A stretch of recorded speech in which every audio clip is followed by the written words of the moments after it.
Welcome to free online classes of physics with Lambur sir.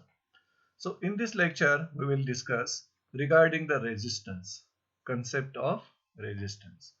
We know that any metal or metallic conductor contains very large number of free electrons, and in 1 cubic centimeter the number of free electrons is about 10 raised to 22. So this much number of metal contains free electrons. Very large number of free electrons any metallic conductor contains as compared to insulators and semiconductors. They have very small number of free electrons. But in case of metals or metallic conductors, the number of free electrons is quite large, about 10 raised to 22 in 1 cubic centimeter. So that electrons, this one is the metal wire, metallic conductor. And when no potential difference is applied between the two ends of that metallic wire, what happens? These are the free electrons. These are the free electrons. And these are the positive ions or vibrating atoms of that metal wire, metallic conductor. So these free electrons having very large number in this metal wire, and that free electrons, you can say, the direction of motion of that free electrons are not same. They are free to move in all possible directions with all possible velocities, and such motion of that free electrons are called as a random motion. So these free electrons are always in the state of random motion. Means they are free to move in all possible directions with all possible velocities. And this motion takes place when no potential difference is applied between the two ends of that metal wire.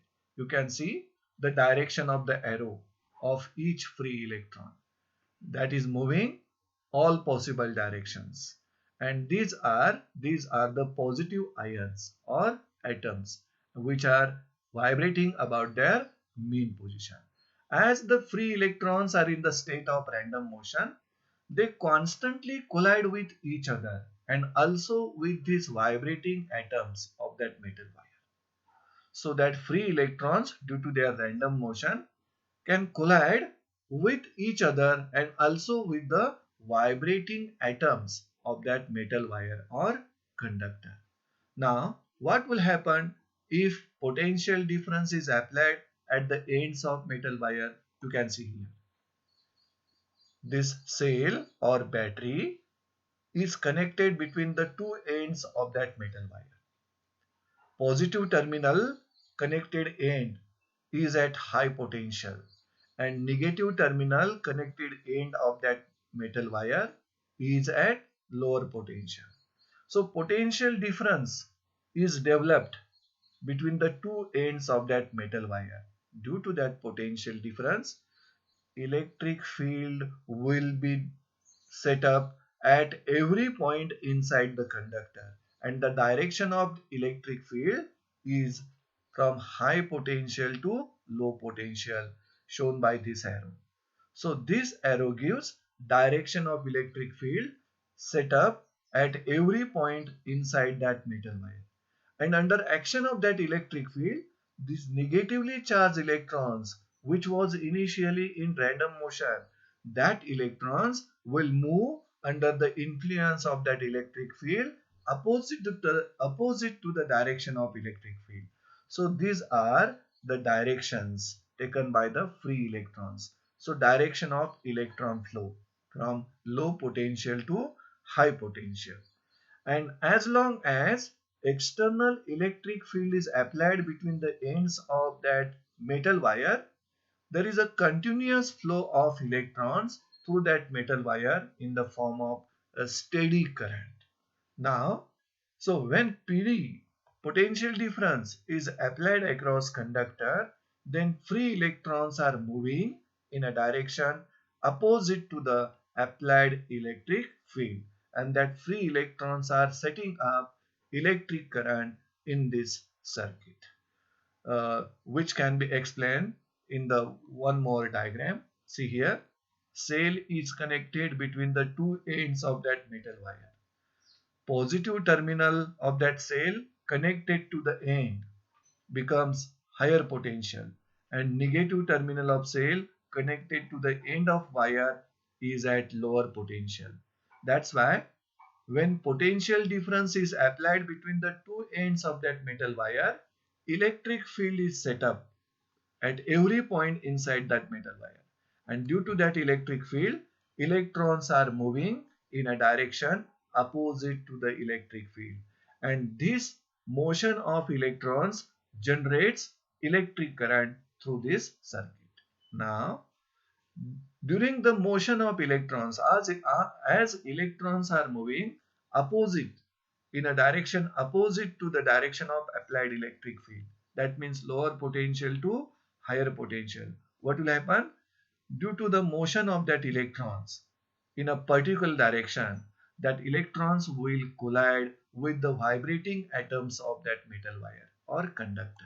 See here, you can refer this diagram. When potential difference is applied between the two ends of that metal wire, electrons flow in a direction opposite to the applied electric field. And during the motion of electrons, these electrons collide with the vibrating atoms of that metal wire or conductor. And due to that collision, motion of electron is opposed. And this motion opposed by vibrating atoms of that conductor is nothing but resistance of that conductor. So the opposition offered by metal wire to the flow of electrons is called resistance. So resistance of this metal wire is from collision of electrons with the vibrating atoms. And when that moving electrons will collide with the vibrating atoms, the motion of that electrons will be opposed. And this opposition to the motion of electrons offered by this conductor or metal wire is called resistance of that conductor. Now we will learn here what is the effect of temperature on the resistance of conductor. See here, what will be the effect of temperature on resistance of that metal wire or conductor.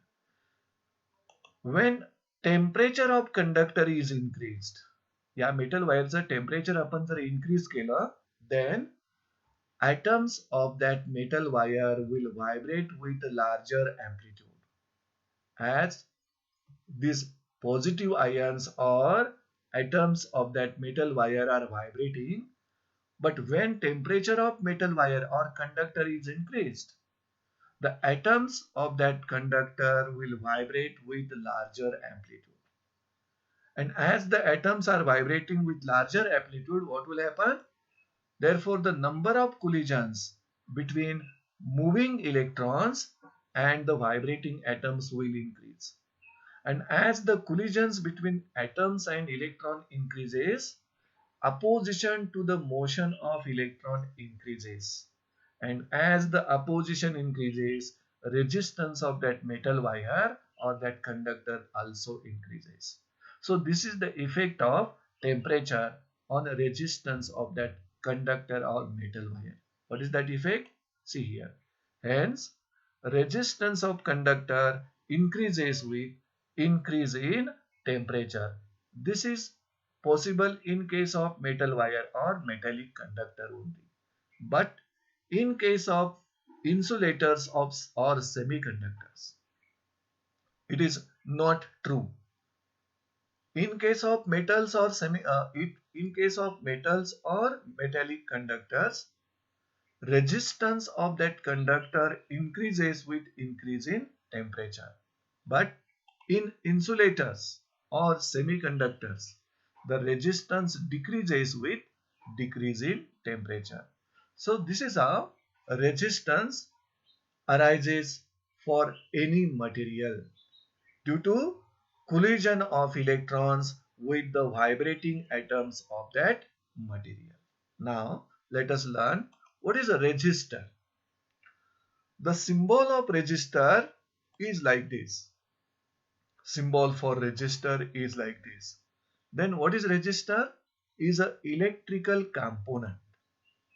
Electrical component which opposes the flow of electric current through it.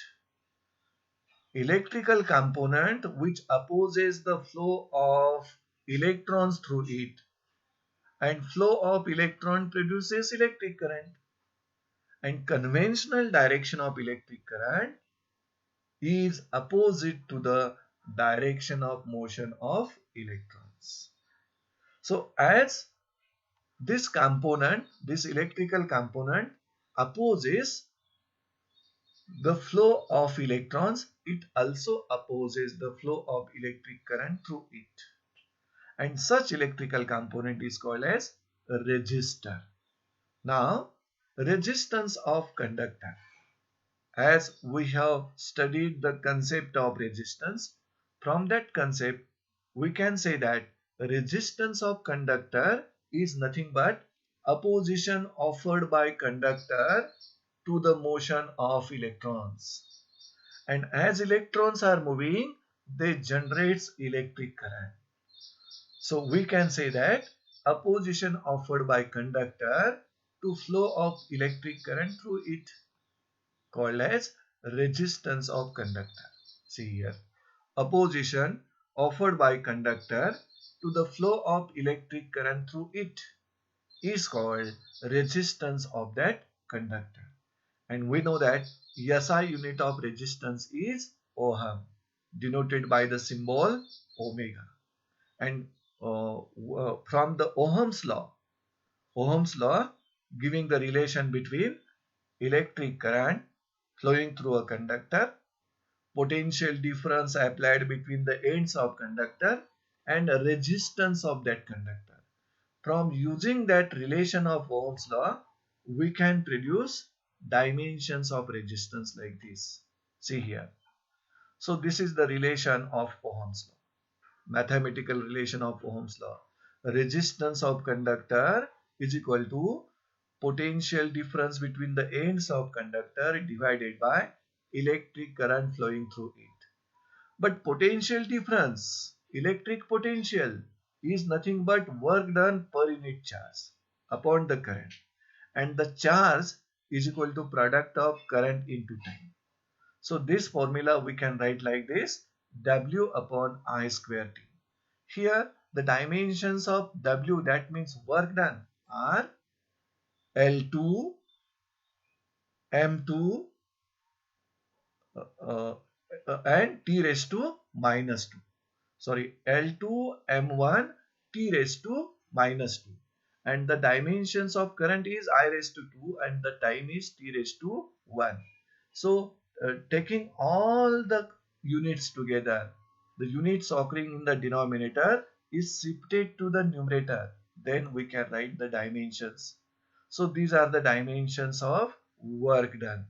L2, M1, T raised to minus 2.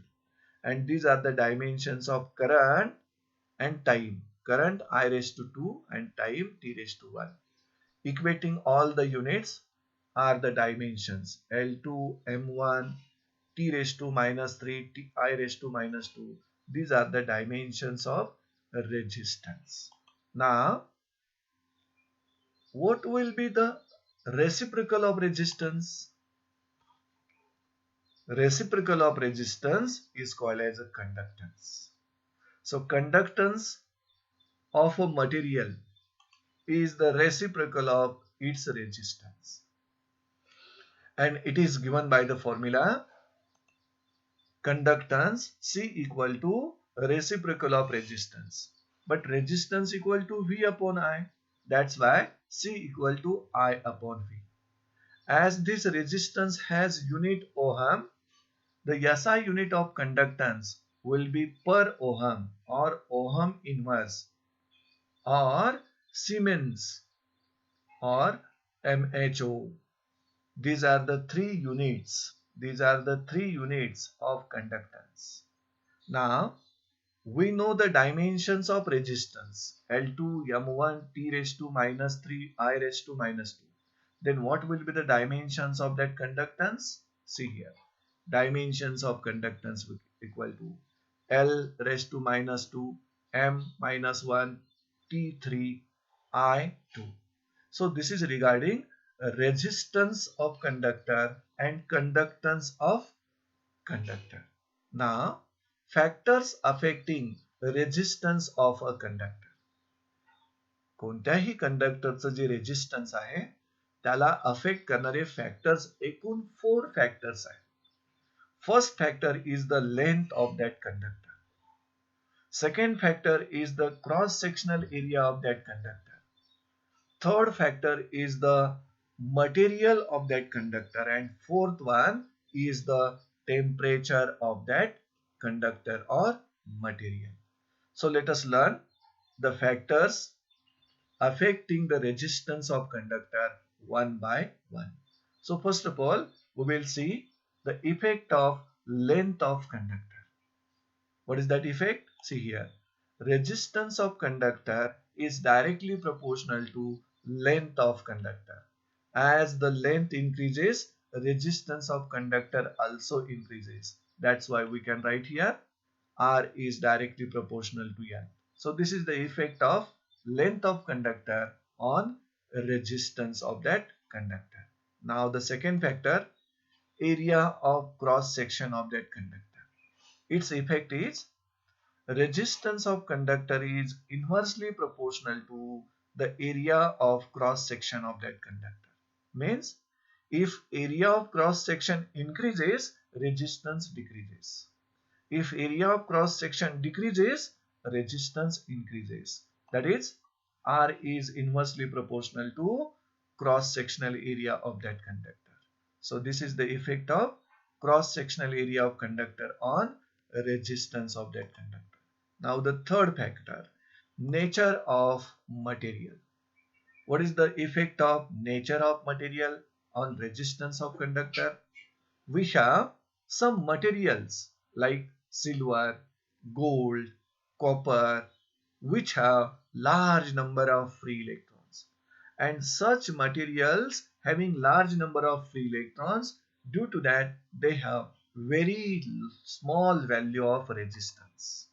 They have less resistance. Now some other materials also there. Other materials like wood, rubber, plastic, etc. do not have large number of free electrons. And as these materials are having very small number of electrons, so they have very high resistance. So this is how nature of material affects resistance of conductor. The materials having very large number of free electrons have less resistance, and materials which do not having large number of free electrons, they have high resistance. And the fourth factor affecting the resistance of conductor is the temperature. Temperature of conductor affects resistance of conductor. Now let us learn the concept of specific resistance or resistivity of the material. So before defining specific resistance or resistivity of the material, first of all we will find expression for the specific resistance or resistivity, and from that expression we can define specific resistance or resistivity of the material. So we know that experimentally it is found that as there are 4 factors affecting the resistance of any material. Which are that 4 factors? Length of that conductor, cross-sectional area of conductor, nature of material, and temperature of conductor are the 4 factors affecting resistance of that conductor. Then at a given temperature, म्हणजे त्यातील 4th factor जर तुम्ही constant ठेवला, at a given temperature, resistance of material is directly proportional to its length. We know the effect of length on resistance. And resistance of that material is inversely proportional to its area of cross section. So mathematically we can write R directly proportional to L and inversely proportional to A. See here, resistance of that conducting material is directly proportional to its length and inversely proportional to cross sectional area. So in order to replace this proportionality constant, we have to take constant of proportionality here. See here. Therefore, R equal to rho L upon A. Definitely, this constant of proportionality is called, see here, is specific resistance or resistivity of that material. Specific resistance or resistivity of that material. Now, its expression, resistivity of that material rho, can be written from the equation 1. From equation 1, we can write resistivity of material or specific resistance of material rho equal to R into A upon L. Using this equation, we can write if L equal to 1 meter means length of that conducting material is 1 meter. Cross sectional area is 1 meter square. Then what we will get? Rho equal to R. So what is rho? Specific resistance or resistivity of material. So by using this mathematical relation, we can define specific resistance or resistivity of material. See here, specific resistance or resistivity of material is defined as resistance of material having unit length and unit area of cross section. Now we can write the definition of specific resistance here. See here, specific resistance of a given material is defined as the resistance of material of unit length and unit area of cross section. So by using equation 2, we can produce the SI unit of specific resistance or resistivity and its dimensions also. So SI unit of rho, specific resistance, will be the unit of resistance, area and length. See here, SI unit of rho equal to, this is the unit of resistance, this is the unit of area and this is the unit of length. So this meter and meter gets cancelled. So we get ohm meter is the SI unit of specific resistance or resistivity. And from that, we can produce the dimensions of that specific resistance. We know that dimensions of resistance are L3, M1, T minus 3 and I raised to minus 2. So we have to add here L1. So you will get dimensions of specific resistance. See here, dimensions of specific resistance L3, M1, T minus 3 and I raised to minus 2. Because dimensions of that resistance ohm, these dimensions of that resistance are L2, M1, T minus 3 and I raised to minus 2. We have to take the dimensions of this M. M means L, that is L3. Now let us learn conductivity of the material. As we have studied resistance of material, then we study a reciprocal of resistance, which is called as the conductance. Here we have studied resistivity of material or specific resistance of material.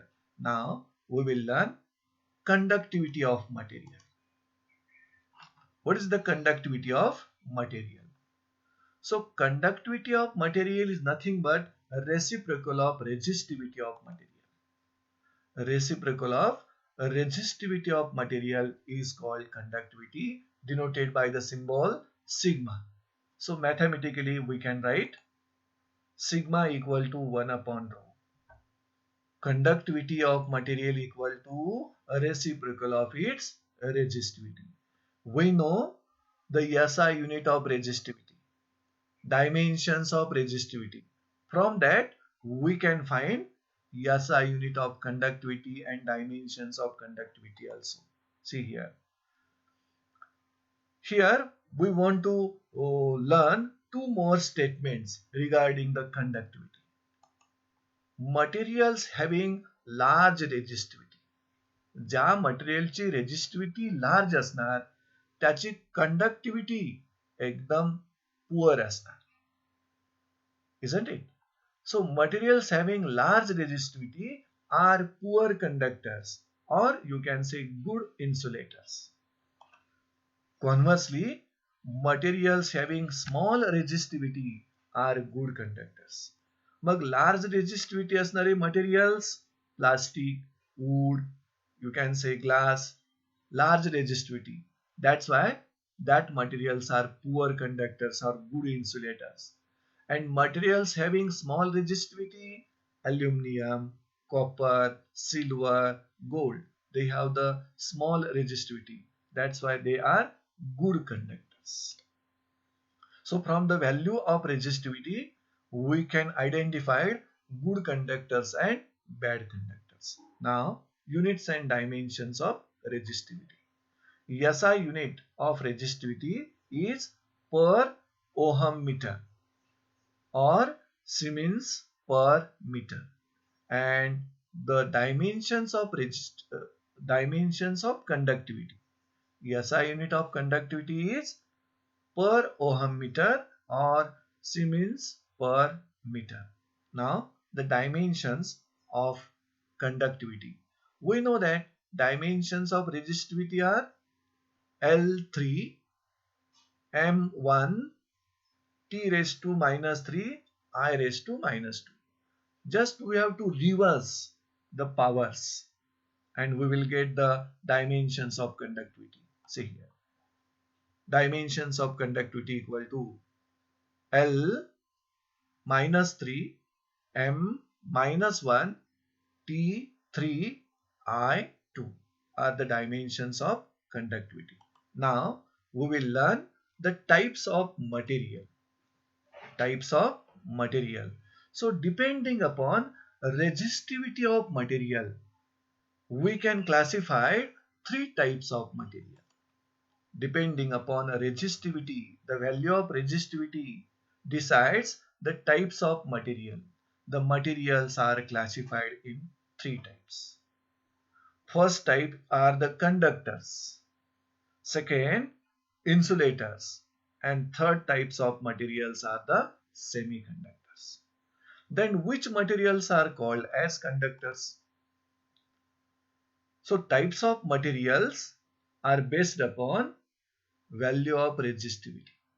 So depending upon the value of resistivity, the materials are classified in three types. First type of material are the conductors. So the conductors are materials which having negligible resistivity. Materials whose resistivity is negligible are called conductors. For example of conductors: aluminum, copper, silver, gold, you can take as a conductors because their resistivity is very small, negligible. Now the second type of material are the insulators. In case of insulators, resistivity is very high. So materials whose resistivity is very high are called insulators. And the examples of insulators are rubber, wood, glass, plastic. These are the materials having very high resistivity. And the third type of materials are semiconductors. So semiconductors are the materials whose resistivity is in between conductors and insulators. Means semiconducting materials having resistivity greater than conductors but less than insulators. That's why materials whose resistivity lies between conductors and insulators are called semiconductors. And the examples of semiconductors are silicon, germanium. These are the examples of semiconductors. So in this way, we have discussed the concept of resistance in this lecture. And after that, we studied the resistance of conductor. And once we got resistance of conductor, then a reciprocal of that resistance is called as a conductance. After that, we learn the factors affecting resistance of conductor, and there are 4 factors which affects resistance of conductor. And from that, we find the expression for resistivity of material or specific resistance of material. And once we study the resistivity of material, we learn here conductivity of material, which is simply the resistivity of reciprocal of resistivity of material. And finally, we learn the types of material. So with this, we are ending this lecture. Thank you, friends.